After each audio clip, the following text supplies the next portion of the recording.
नमस्कार दोस्तों, आपने हाल ही की खबरों में अमृतपाल का नाम बहुत सुना होगा।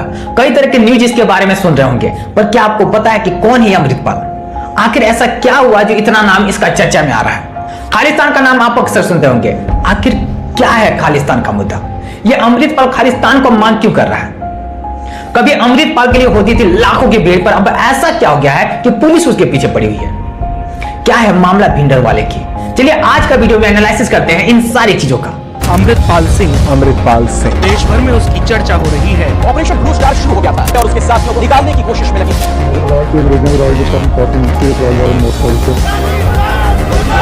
पंजाब की असली स्थिति क्या है? स्थिति तो गंभीर है।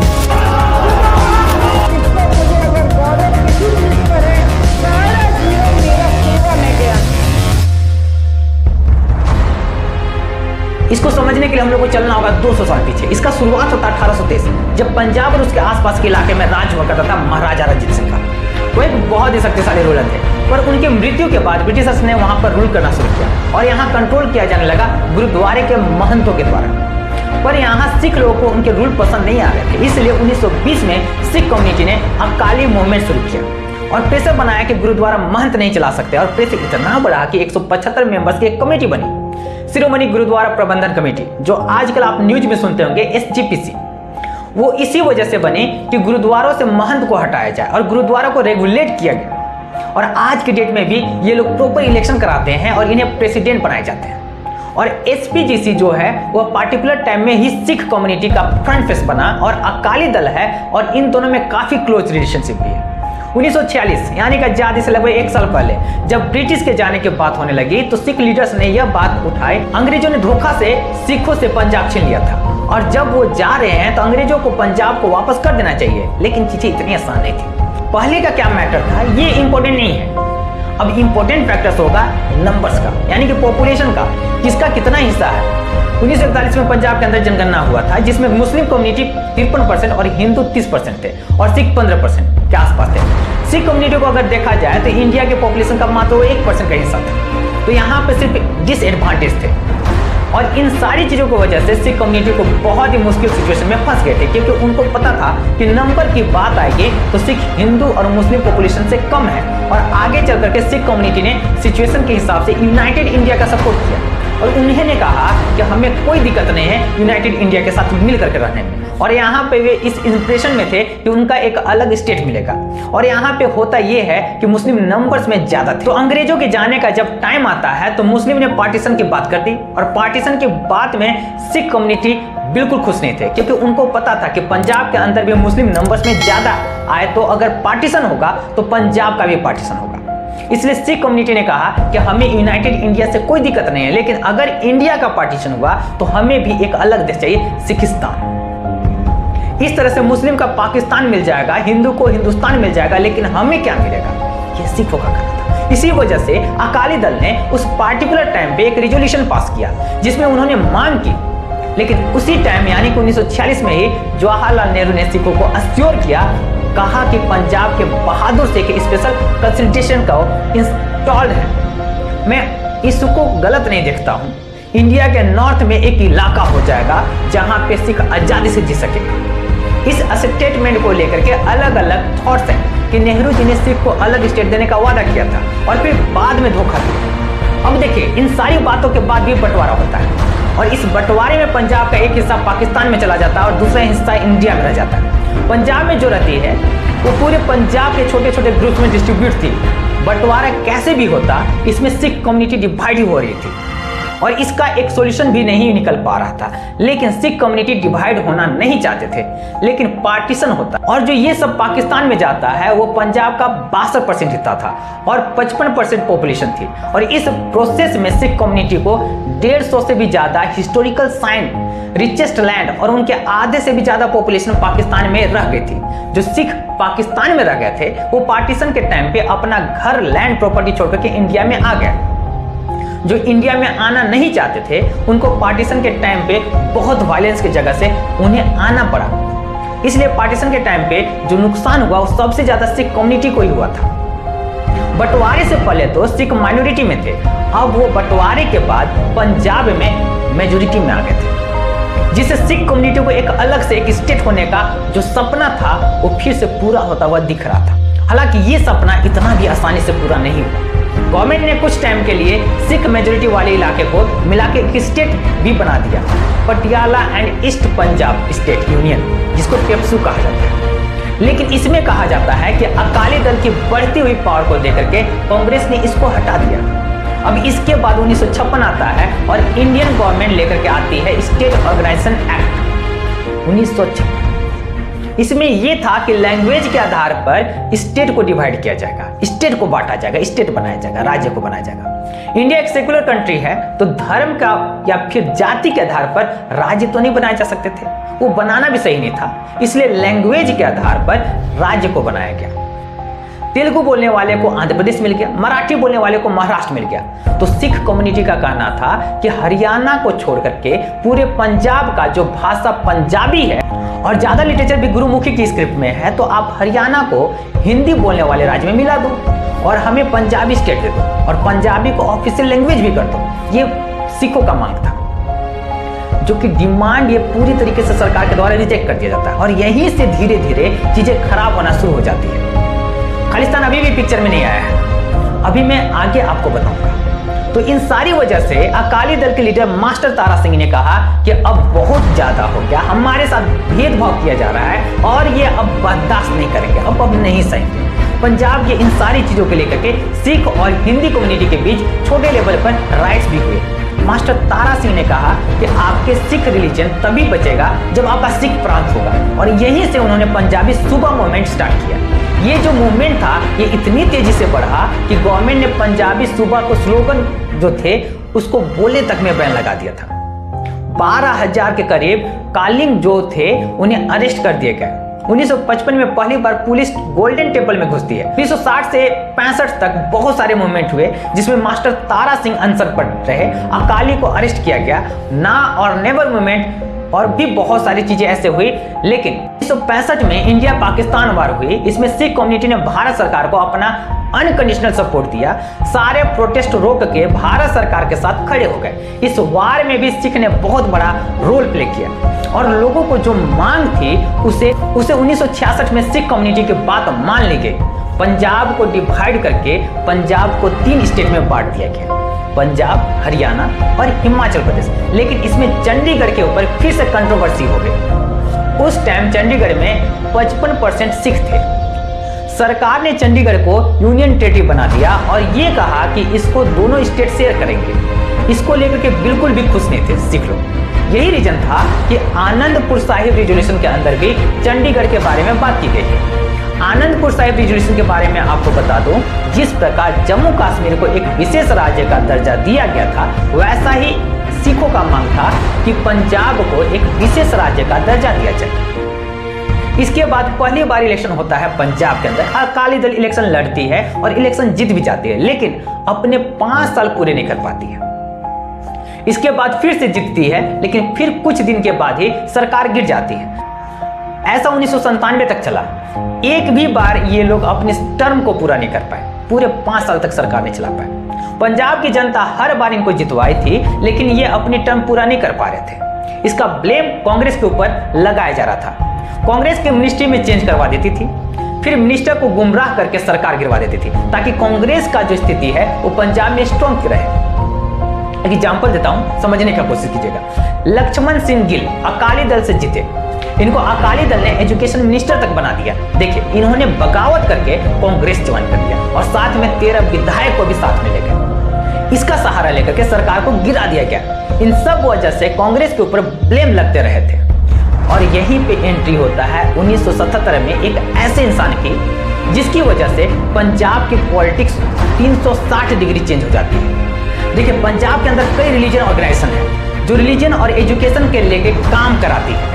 ऐसी एक ऑर्गेनाइजेशन है दमदमी, और क्योंकि पंजाब के तहसील मूंगा के भिंडर गांव में थी, इसलिए यहाँ के रहने वाले लोगों को भिंडर वाले कहा जाता है। और उस टाइम पे जब लीडर करतार सिंह भिंडर वाले की डेथ हुई, तो उसके बाद जरनैल सिंह को दमदमी का तत्काल का लीडर बनाया गया और लोग इनको संत जरनैल सिंह भिंडर वाले के नाम से बुलाते थे।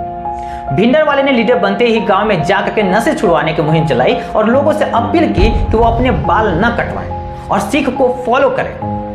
बहुत ही तेजी से लोगों में फेमस होने लगा था और लोग भी आकर के उसके पास अपने प्रॉब्लम को दूर करवाते थे, जो भी डिस्प्यूट रहता था उसको सॉल्व कराते थे।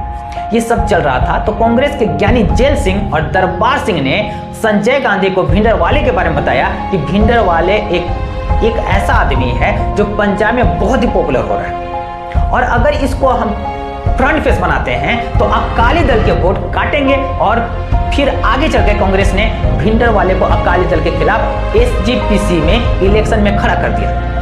रिलीजियस बातों की वजह से लोगों का सपोर्ट तो मिल रहा था और गवर्नमेंट का सपोर्ट मिलने के बाद भिंडरवाले ने अपनी एक्टिविटी को और तेज कर दी और भिंडरवाले के किसी भी इंसिडेंट पे गिरफ्तारी नहीं होती थी।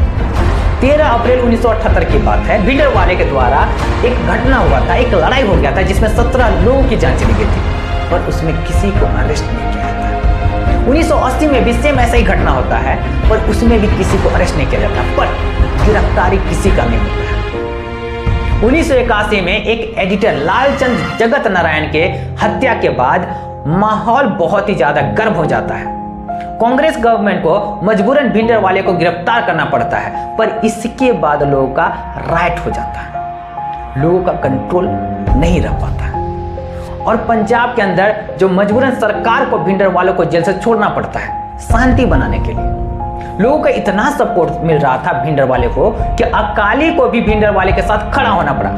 अकालियों को लगने लगा कि सिख धर्म की बातें तो हम भी करते थे लेकिन भिंडरवाले हमसे भी आगे निकल जा रहे हैं, इसलिए उन्होंने भिंडरवाले के साथ हाथ मिला लिया और यहाँ पर कांग्रेस का दांव उल्टा पड़ जाता है। 1982 में दिल्ली में होने थे एशियन गेम जिनकी जिम्मेदारी राजीव गांधी को दी गई थी। इसको लेकर के सरकार चाहती थी कि इसमें कोई भी दिक्कत नहीं आनी चाहिए, लेकिन इधर धर्म युद्ध मोर्चा इनको पता था कि इस पार्टिकुलर इवेंट में आनंदपुर साहिब रिजोल्यूशन को अगर हम बात करेंगे तो ग्लोबल कवरेज मिलेगी। इधर गवर्नमेंट ने हरियाणा और पंजाब के बॉर्डर पे जो भी बस से सिख जाते थे उनकी तलाशी लेना शुरू कर दी।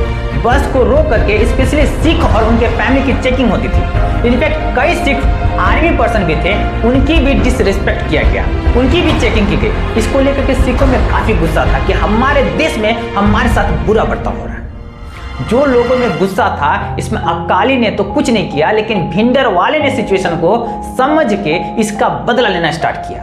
सरकार के हथियारे लूटे जा रहे थे, बड़े पुलिस ऑफिसर को टारगेट किया जा रहा था और उनकी किलिंग भी होने लगी थी।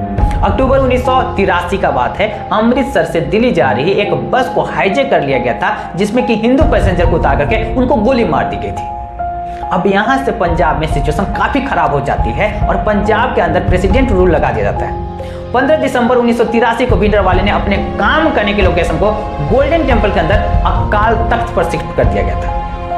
वो सेफ रहे और भिंडरवाले को बहुत ही ज्यादा यकीन था कि किसी भी नेता में इतनी हिम्मत नहीं होगी कि गोल्डन टेम्पल में घुस करके यहां से घुस सके। यहां से एंट्रेंस होती है और ये दरबार साहिब है और यहीं पे अकाल तख्त है। इसमें भी भिंडरवाले ने बैठना शुरू किया। भिंडरवाले ने काफी हथियार जमा कर लिए थे और उसकी प्लानिंग इसलिए भी स्ट्रॉन्ग थी क्योंकि उसका सपोर्ट काफी स्ट्रॉन्ग सीरियस लोगों के द्वारा भी मिल रहा था, जैसे रिटायर्ड मेजर जनरल साहब सिंह जिन्होंने भिंडरवाले का फाइटर्स को ट्रेन करना शुरू किया और यहाँ से गवर्नमेंट और भिंडरवाले आमने सामने आ गए थे जिसमें लड़ाई होनी तय थी और गवर्नमेंट और भिंडरवाले दोनों अपनी अपनी तैयारी में लग गए। अकाल तख्त के अंदर हथियार वगैरह ट्रक से आने शुरू हो गए थे। इधर इंदिरा गांधी जी ने भी सिचुएशन को समझ के एक और ट्राई किया जिसमें उन्होंने नरसिम्हा राव जी को एक प्रपोजल भिजवाया कि आनंदपुर साहिब रिजोल्यूशन जो है हम बातें मान लेंगे लेकिन कुछ चीजें पॉसिबल नहीं हो पाएगी। ये जो प्रपोजल जो था पहले अकाली दल के थ्रू भिंडरवाले के पास भेजा गया। इस प्रपोजल का अकाली दल वाले मान रहे थे लेकिन भिंडरवाले ने इस प्रपोजल को पूरे तरीके से रिजेक्ट कर दिया। प्रपोजल रिजेक्ट होने के बाद गवर्नमेंट लड़ाई के लिए रेडी थी और आर्मी वाले सादे कपड़े में गोल्डन टेम्पल के अंदर जाने लगे थे ताकि भिंडरवाले फाइटर्स उनकी एक्टिविटी लोकेशन वगैरह इन सबको पता चल सके। आर्मी की तरफ से ये जो ऑपरेशन का जिम्मा मेजर जनरल कुलदीप सिंह बरार को दिया गया था। इस ऑपरेशन का नाम दिया गया ऑपरेशन ब्लू स्टार। देश की अलग अलग जगहों से टैंक, माउंटेन गन्स, डाइवर्स और पुलिस डॉग्स पंजाब में आ रहे थे। इससे लोगों को भी समझ में आने लग रहा था कि यहाँ पर कुछ बहुत भयानक होने वाला है। लेकिन इसके बारे में जो उस टाइम प्रेसिडेंट थे ज्ञानी जेल सिंह और वो आर्मी के सुप्रीम कमांडर भी थे, उनको तक इस ऑपरेशन की डिटेल नहीं दी गई थी। 1 जून 1984 को पूरे पंजाब में कर्फ्यू लगा दिया गया और फोन लाइन को बंद कर दिया गया। आर्मी ने टेक ओवर ले लिया और यहाँ पर सभी लोकल और फॉरेन न्यूज रिपोर्टर्स को होटल और कई जगह से उठा करके एक बस में भरा गया और उसको अमृतसर से बाहर भेज दिया गया। जो ऑपरेशन ब्लू स्टार की एक्चुअल फाइट हुई थी वो 3 जून से 6 जून तक चली थी। 3 जून जिस दिन गुरु अर्जुन देव जी का शहीदी दिवस था, उस दिन ज्यादा श्रद्धालु गोल्डन टेम्पल में आते हैं और ये जितने भी लोग आए थे भिंडर वालों ने उन्हें अंदर ही रोक लिया था ताकि आर्मी अटैक ना कर पाए। आर्मी को लग रहा था कि भिंडर वाले को आसानी से हरा देंगे, लेकिन ऐसा नहीं हुआ। जो इंटेलिजेंस थे काफी गलत निकले। ये लोग बहुत ही भारी हथियार के साथ आए थे, रॉकेट लॉन्चर, एंटी टैंक बंदूकें, वाइपर, प्रॉपर एक ट्रेन मिलिट्री की तरह ये लोग ऑपरेट कर रहे थे और इंडियन आर्मी को भारी नुकसान भी हुआ। 5 जून को गोल्डन टेम्पल में सभी लोगों को सरेंडर करने को कहा गया। शुरू में तो ये प्लान था कि बाहर से कम्युनिकेशन कट कर दिया जाएगा, ये लोग अपने आप सरेंडर कर देंगे। गोल्डन टेम्पल की बिजली काट दी गई, टेम्पल के अंदर टेलीफोन और ड्रिंकिंग वाटर की सप्लाई बंद कर दिया गया।